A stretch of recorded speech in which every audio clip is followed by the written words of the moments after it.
एक बार हरे भरे पहाड़ों के बीच बसे एक शांतिपूर्ण मठ में कवि नाम का एक युवा साधु रहता था। कवि अपने जिज्ञासु स्वभाव और ज्ञान की गहरी प्यास के लिए जाने जाते थे। सीखने के लिए उत्सुक उन्होंने अपने श्रद्धेय गुरु अजान प्रेम से मार्गदर्शन मांगा। एक दिन कवि अजान प्रेम के पास गया और पूछा, मास्टर, बौद्ध धर्म का सार क्या है? अजान प्रेम मुस्कुराए और एक कहानी सुनाने लगे। उन्होंने एक ऐसे यात्री की कहानी सुनाई जो एक घने जंगल में गया था। जैसे जैसे यात्री ने गहराई से जांच पड़ताल की, उसे सूरज की रोशनी में झिलमिलाता हुआ एक कीमती रत्न मिला। आनंद से भरकर उसने उसे उठाया और अपनी यात्रा जारी रखा। कुछ दिनों बाद एक नदी पार करते समय यात्री ने एक डूबते हुए व्यक्ति को अपने जीवन के लिए संघर्ष करते हुए देखा।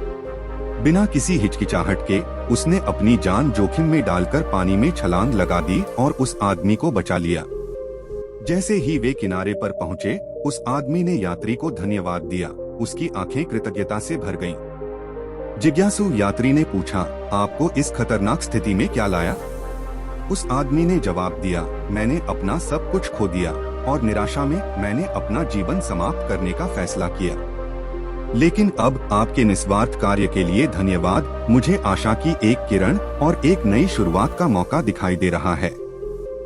अजान प्रेम ने कहानी समाप्त की और कवि की ओर मुड़े।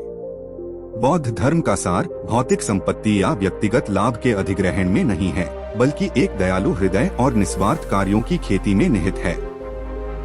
जिस तरह एक यात्री को एक जीवन बचाने में सच्चा उद्देश्य और खुशी मिली, उसी तरह हम भी निस्वार्थ भाव से दूसरों की सेवा करके बौद्ध धर्म के सच्चे सार की खोज कर सकते हैं।